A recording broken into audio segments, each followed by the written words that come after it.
धनिया और राहुल की मुलाकात कॉलेज के पहले दिन हुई थी।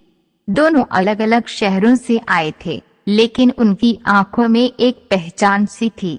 धनिया भोपाल की रहने वाली थी, जबकि राहुल मुंबई से था।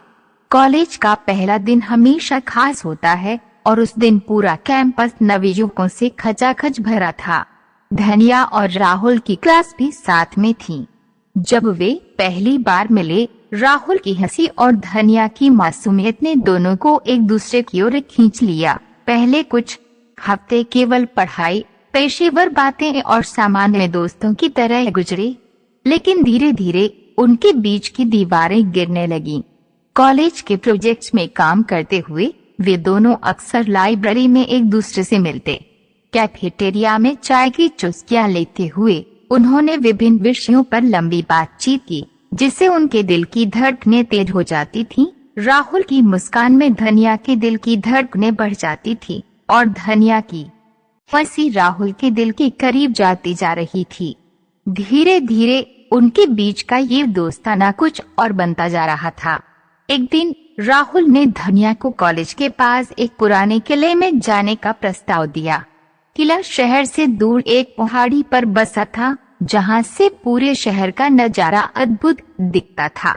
राहुल ने धनिया से कहा, आओ हम दोनों वहां जाएंगे, शायद हमें कुछ समय के लिए खुद को जानने का मौका मिलेगा। धनिया ने मुस्कुराते हुए हामी भर दी।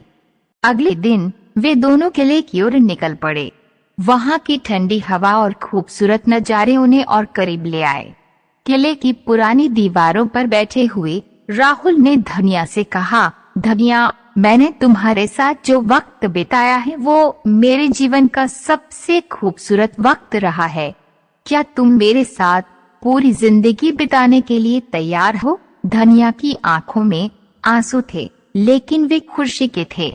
उसने कहा, हाँ राहुल, मैं भी तुमसे बहुत प्यार करती हूँ। तुम्हारे बिना मेरी जिंदगी अधूरी है। उनके प्यार की कहानी पूरे कॉलेज में फेमस हो गई। सब उन्हें आदर्श मानते थे। एक दूसरे की साझेदारी और समर्पण ने उन्हें और मजबूत बना दिया।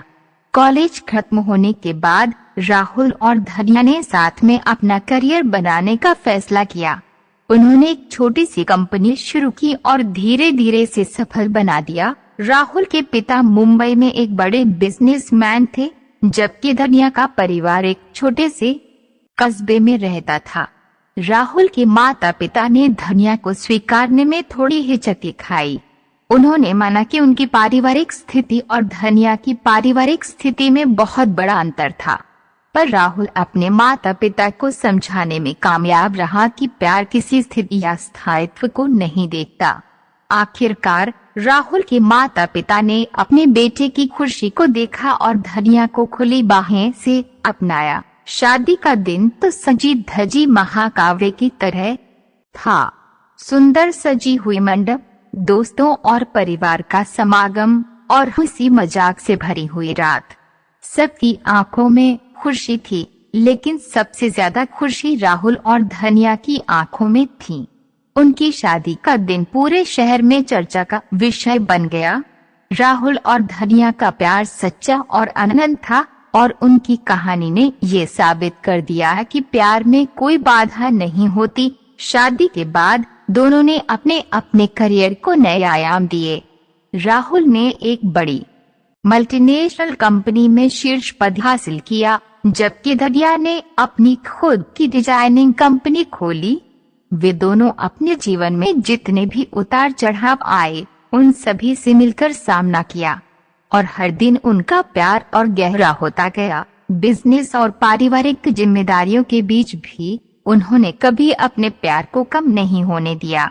राहुल जब ऑफिस से थके हुए घर आते थे, तो धनिया उनके लिए हमेशा ताजगी भरी चाय लेकर हाजिर रहती और धनिया की कंपनी में जब कभी भी कोई नई डिजाइन बनती, वह सबसे पहला प्रोडक्ट राहुल को ही भेंट करती। एक बार उन्होंने एक खास जश्न मनाने का फैसला किया।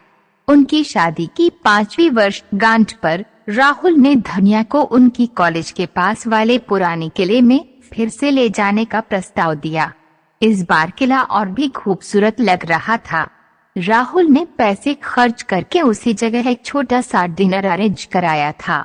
डिनर के बाद राहुल ने धनिया से फिर एक बार वही सवाल पूछा, धनिया क्या तुम मेरे साथ पूरी जिंदगी बिताने के लिए तैयार हो? और धनिया ने फिर वही जवाब दिया, हाँ राहुल, मैं भी तुमसे बहुत प्यार करती हूँ।